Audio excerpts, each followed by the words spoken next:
This is Madden Chronicles, It's in the Game. This is my unfiltered, no-nonsense journey through solopreneurship with yours truly, Maya Madden. Get ready for some real talk, a pinch of no-holds-barred truth, and a whole lot of authenticity. Join me as we master the art of consulting one truth bomb at a time. And I'm super excited for today's episode. I have Ashley Turner here from Piedmont Property Management. She is the boss woman in charge, and we are coming up on almost our 1-year anniversary since we began our journey together in the world of Rev operations in December of last year.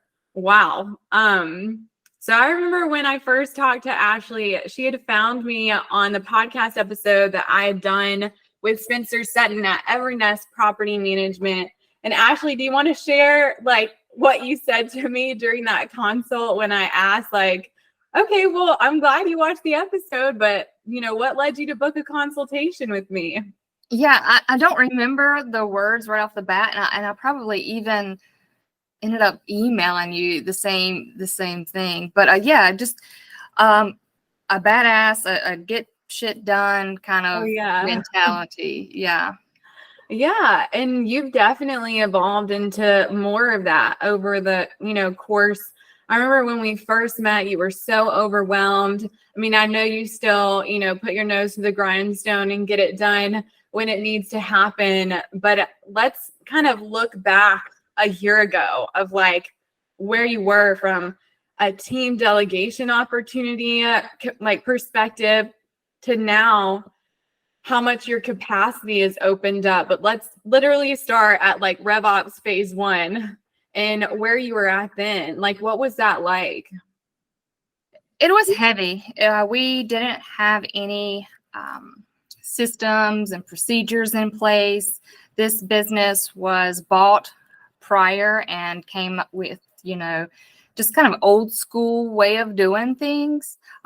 But we were growing rapidly. So yes, wow. I was trying to keep my head above water. I remember that. And then we really started digging in to the responsibilities. And I remember comparing and contrasting the amount of responsibility that was on your plate. And then we did have another somewhat of an executive assistant then at the time, but she was starting to become part-time, so we knew we were going to have to phase her out a little bit. Mm-hmm. And so talk about some of the reallocation, preliminary work that we did before we sourced your rockstar hire, which we'll get to, because that was Phase 2, right? Phase 1 was all recommendations and assessments on how to help you tread water and then get you out of the water onto a lifeboat. Yes. Yeah. I mean, it was just literally just breaking things down, and reprioritizing our roles. You all were really great as far as helping us with our, what we expected, what we wanted, rather than going in and telling us, some sort of cookie cutter way to do things.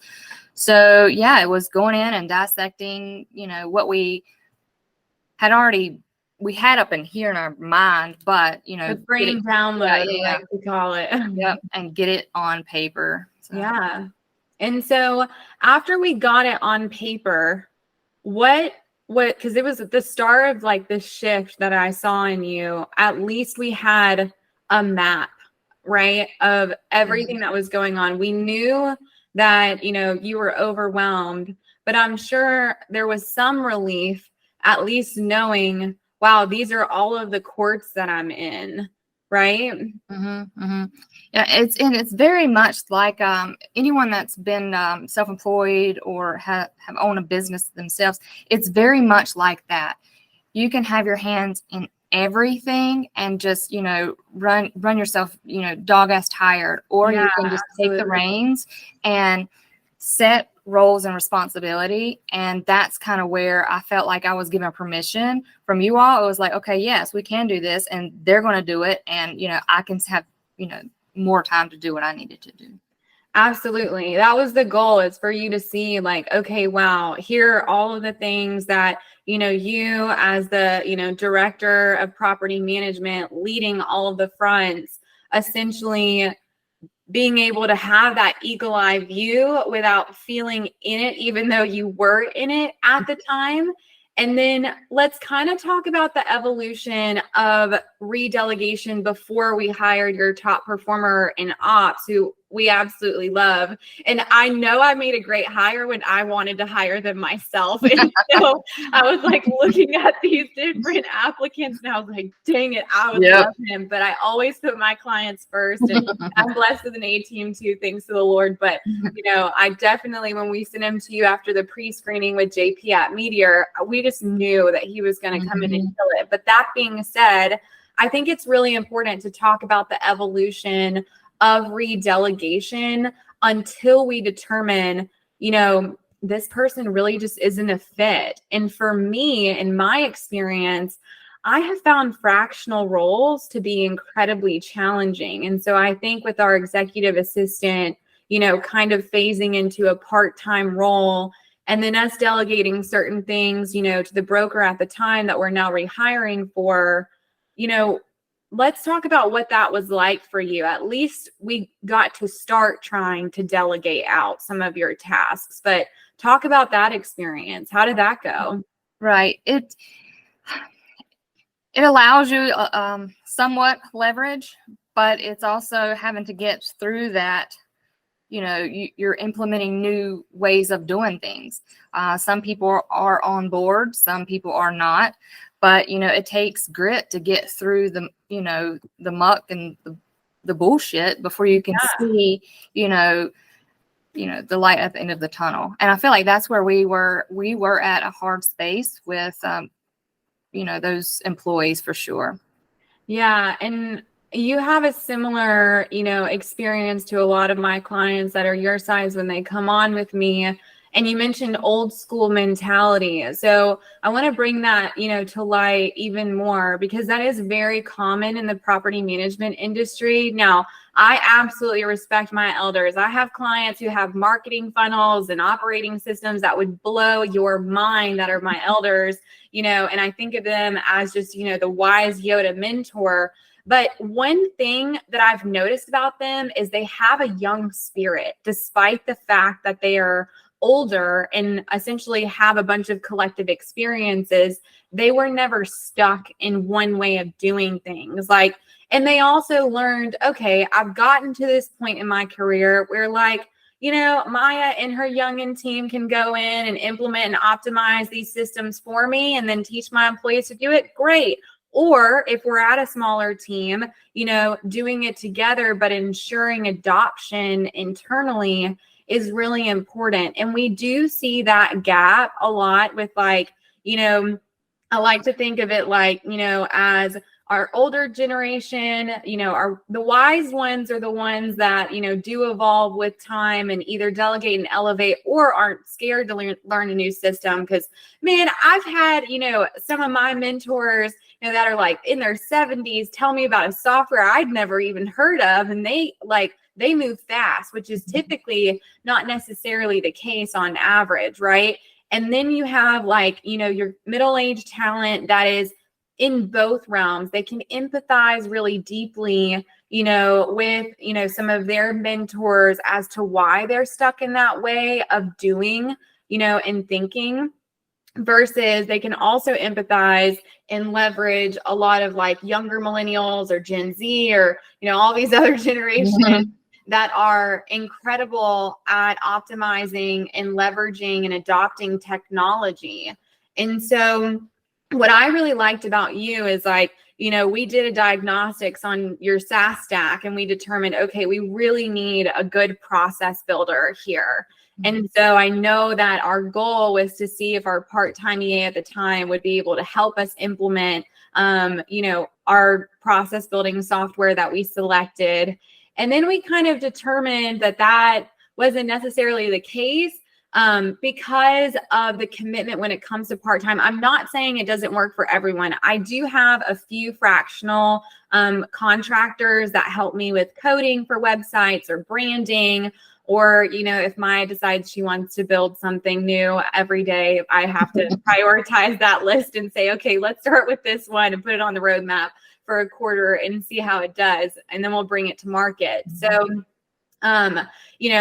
we kind of ended up phasing that rollout based on commitment, not necessarily the inability to adopt, but also needing an out-of-the-box thinker who would just obviously take the preliminary setup that RevUp Mastery did and the customizations we did based on, the standard operating procedures that, like you said, you had in your brain, we downloaded, we did have documented in a variety of places. We just needed to put them all under one umbrella in addition to your brain download, put them in our process builder, but then having someone come in and own it, with her, it was tough just from a commitment standpoint. But then with our other role that we're rehiring for, if you're trying to join an amazing team, by the way, in Piedmont, like you want to be a broker, this is the squad for you, because I love Ashley with my whole heart and then some. She is absolutely amazing.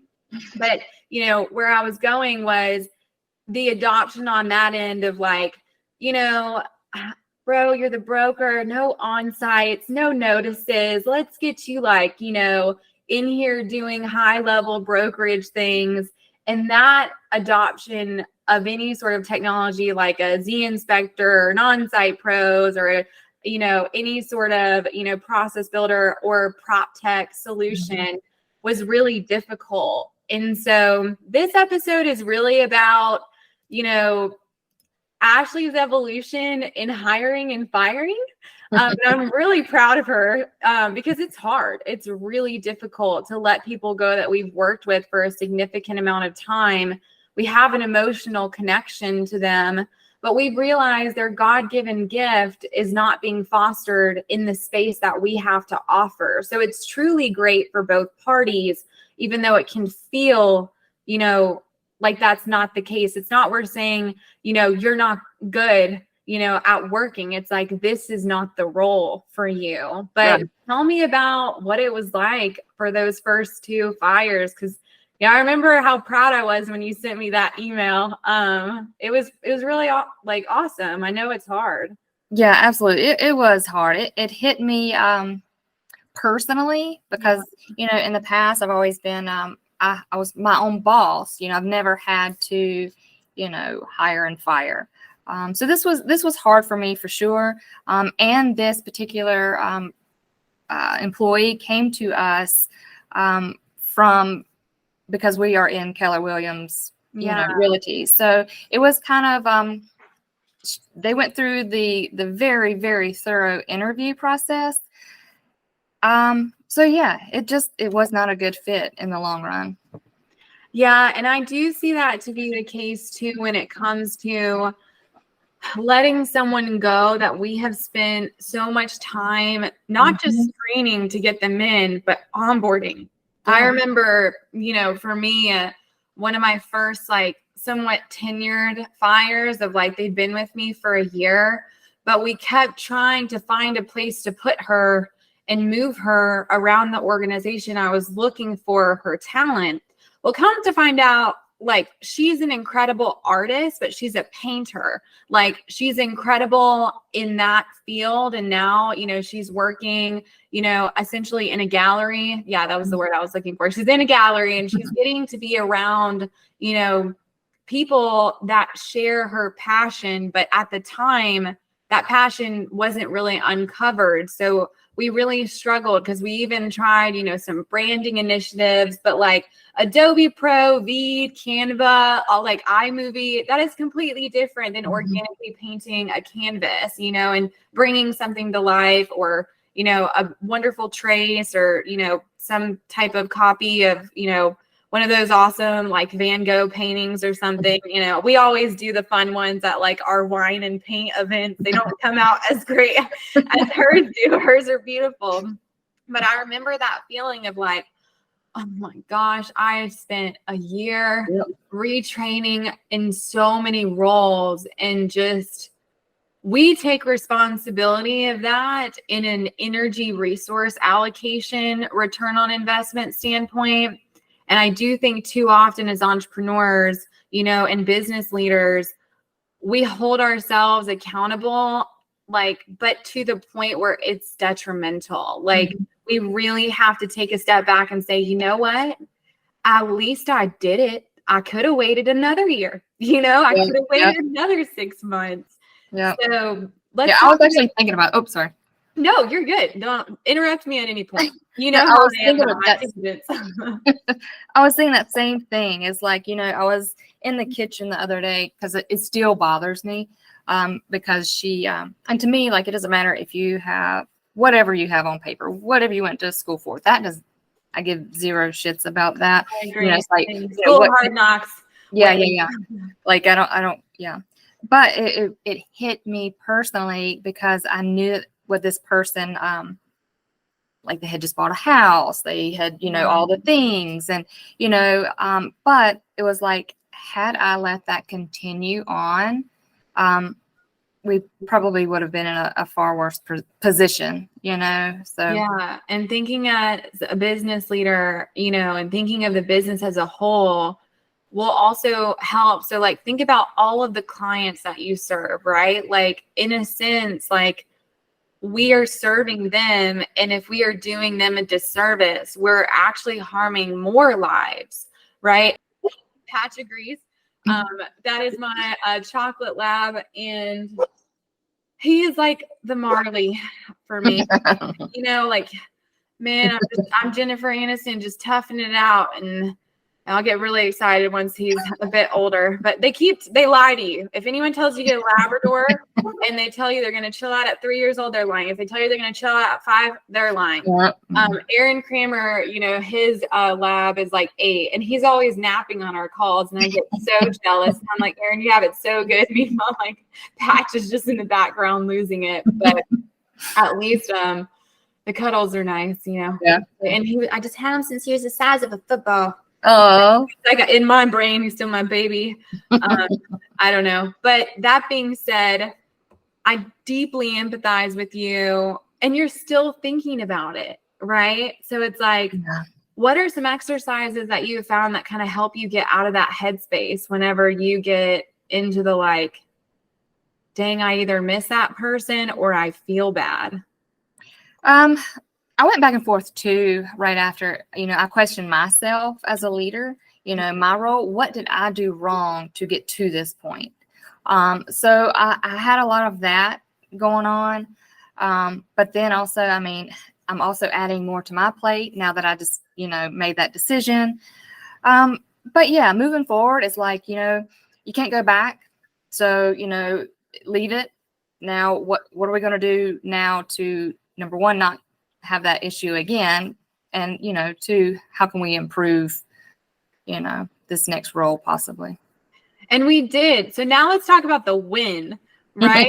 So we got together and we got with JP Forno, who is the owner and CEO of Meteor. He is brilliant. He is one of my preferred talent channel partners. I love him. And, it's interesting how our partnership evolved. So I started with, the People Company, which is, under ePeople, which is owned by my mom and my uncle.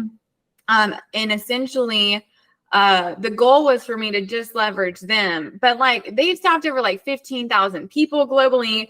Their clients are like Coca-Cola, Nestle, Citibank, UNICEF. So I'm like, I need like 3 ops people. And they're getting a call saying I need 300 people to staff like a mall for cleaning or a call center. So obviously I kind of got punted down the chain from an account manager standpoint. Even though, that wasn't necessarily the goal. I was not the ideal kind of client. Right. And, despite, I will give them credit for not being nepotistic. I will. And so what was interesting, and this is how the Lord keeps working in my life, was that JP had just graduated from Arizona State University and moved back to Guatemala. And his mom and my mom are like best friends. Well, he had already started a talent acquisition company. And then like my mom found out about it. She's like, you have to meet him. So she ends up mentoring him. And so all of the contracts that we had executed under TPC, she gifted to Meteor. Granted, he'd already had his own, and he wasn't even in the property management space. He was in, a variety of different spaces already. But it was really cool to see that That's awesome. mentorship and collaboration. And Full then, circle. and now he's like a property management wizard. He's sending me articles, and I'm like, this is great. He's like, oh, by the way, here's how we can increase performance with the setters. Here's a new roadmap. I sent it to Marianne, and she leads our recruiting and then our COA Academy division, and then I lead the BDM front. But and then with our operators, we have a lot less harder time plugging and playing top performing ops people than in sales. I think just because it's such a different role, like it's like, here's our workflow versus sales is, it's so conversational and it's very tough because it's a lot of no's to the face, like, but it's all about the wins in the end. And so he's really helped us optimize, the sales front of our like onboarding and training, and it's ever evolving. It's always going to get better. But let's talk about the operator he found for you, Lewis, who, again, I wanted to hire for myself. And that's how I knew. It's the same when you buy someone a present and you want to keep it, Yep. So talk about him coming in and like, he came in and started in the process builder training. Yeah. And so actually that was after having, I think we went through 1 week, maybe 1 week or 2 weeks of another virtual. So again, it's that whole, like, it flashes before you, like all that time that you've spent on training. And so when I met JP, like I had the phone conversation with him first, and right off the bat, I knew like, okay, this dude, he knows what he's doing. He was, yeah. And so from there, it was like, I don't know, it happened so fast, I feel like, but, yeah. Like what happened so fast? Like Lewis just being like in the game, or JP taking charge. Oh, gotcha. Off, and I was Yeah. like, yeah, I was like, holy shit, I really didn't have to do anything, Yeah. Really, truly finding great talent. Yeah. Okay. I remember now. We were a little VA adverse because you had an experience before that wasn't really that great. And then, okay, getting in with JP and not having to do it. And so now let's talk about Lewis coming into your firm and what that's been like, because from what I can tell, I mean, my inbox has been like, there have been some crickets in there, and that means it's good news. Yep. So yeah, it's so refreshing to, I guess it's kind of like a bad situation or a bad boyfriend. You have to go through the bad to appreciate the good. Same thing with, a bad employee to appreciate a really solid, hardworking, committed employee. Yeah. And that's exactly what we got with this employee through JP. But yeah, what are some highlights of like what he does and is taken off of your plate? Because I did watch your testimonial video the other day, and you were like, I'd pay him a property manager's salary or something along those lines. And so, I did see he got a raise, which is always great news. And I mean, Ivana and Sam were very impressed with him not only adopting Monday, but giving suggestions after we went through the week of onboarded. He was great at asking questions and listening. But then after he dove in, he was like, what if we change this or change that? And we were like, dude, talk to Ashley, run with it. Like, this is exactly what we want, is for someone to help think for her. Like, yeah, that's what we need. So what was that kind of just relief level, I think too, like in property management, you need someone who has that go-getter mentality, someone who's going to be willing to help you, who's going to offer help, when they notice that you are struggling. And for him, he was just that. He never once, I mean, if he didn't know the answer, by golly, he was going to find it on his own. He was never the type to constantly come at me with a million questions. He Googled first before he asked you, how do I share my calendar or something? Or even in our when I hear that, I'm like, I mean, if he couldn't find anything through like our folders or anything, he would go through and search. It's there, but it's just something I wasn't used to. And he brought new ideas to the table. He wasn't afraid to, suggest things. So yeah, it's been, when his 90 days came around, I was ready to give him a raise, because I want him to, number one, he deserved it. But then two, I want him to stay with us. Yeah. And at the 90-day mark, that's a good one. Yeah. That's a 3-month mark. Well, I'm so happy that we're in a much better spot now, from an ops standpoint, because I know Piedmont, desires to 10x growth. So we're definitely going to keep rocking and rolling on just making sure all of our ducks are in a row to support that. And then, from there, start bringing those leads in and having someone close them so you guys can really achieve, what you want. But, if I had asked you a year ago, could you support an additional, 300 properties? You were like, I can't even breathe right now. But if I were to ask you now, how would you feel? Very confident, especially with our hire on the back end. And all of we have implemented so many new programs, and it just, took so much off of us. So yeah, totally. Yeah, that diagnostic of your prop tech stack, and then determining, okay, what is working, what isn't working, what can we use third party, and then getting you in touch with a lot of different vendors in the space. I remember going through those rounds, and that was really the beginning of RevUp Mastery's channel partnerships and determining, who is the best fit. And we're still agnostic. Like, everybody has their preferred vendor after they go through it. And I tell everyone, hey, here's, in my experience for my clients and myself, having worked in property management, both in SFR and MFR, and, I have a few STRs of my own, but different life, lots of terms. Yeah. Front. Really being like, okay, look, RevUp Mastery doesn't have corporate partnerships with these solutions. It is in my best interest to tell you, here is the success stories that we've seen, and here are our top 5 for each of what you're talking about. Sometimes it's only a top 3, depending on how many there are for that particular initiative.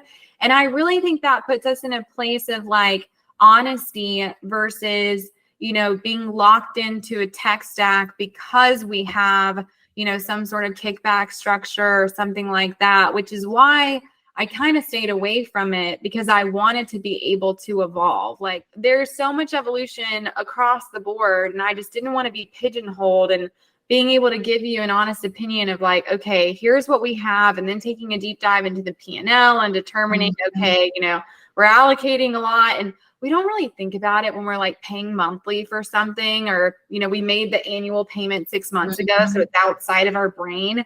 But then like the moment the renewal hits, we're like, oh crap, I haven't touched this system in 8 months. Yep. And so having someone else go and like red line for you and say, okay, do we need this? Are we using it? Well, no. Okay, cool. Why don't we save another $500, a month, or, however much the annual plan is per year.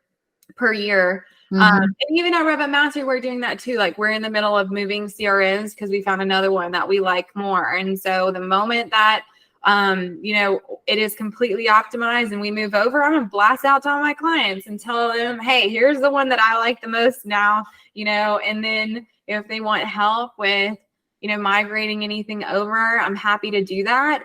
But I'm also not in the business of talking someone out of a software they love. Like, there are people who are, incredibly committed, and they already have all the adoption from the team. They just need that particular software to be elevated. And I'm absolutely happy to do that. But, I think at the end of the day, I'm just really glad to look back from when we talked in December to now and see that you're in a good spot. Like, that means everything to me. I mean, I feel your vibe. And I remember like our first few, and then my first few breakdowns and assessments that I sent over, was like, whew, okay, here are all my notes. And now we're here, which is awesome. And thank you for being on this ride with me too, Ashley, because, you were an early adopter of mine, a big cheerleader for me, and you took a leap of faith in a young entrepreneur. And I'm really glad that, it's worked out for both of us. And I can't wait to continue to grow together. That's the ultimate goal, is to find people who think like you do, I can't remember how you phrase it. You said it at the beginning of this at the beginning of this I'm so sales sometimes at the beginning of this podcast, just that no nonsense, like, no bullshit, get to the point, here's what we want to do. Here's how we need to do it. Just rip off the Band-Aid. It's gotten to the point where it's a stitch, it's going to hurt a little bit more, but at least it's going to be better. You'd rather be stitched up nice and clean, so it's a good looking scar than just like a bad one, right? And so, it could have been worse. I've gone into organizations much larger and breaking many bones and reset those. Those can be tough. There's a lot more political red tape. So at the end of the day, I just appreciate you really implementing my feedback. And I mean, you took what I had to say, and, I took what you had to say. We put it together and we ran with it, and it worked. Right. So that's we're very grateful. So awesome, Ashley. Well, I will conclude this podcast episode with Ashley, as she's probably managing some sort of work order. We're going to work on maintenance coordination next for Rev Operation. But that being said, thank you so much for being on with me today. And, I'm sure you'll be back on in another 6 months or two, and we will, just hear what's up in the world of Piedmont Property Management. Yes, that would be cool. Awesome, Ashley. Thank you.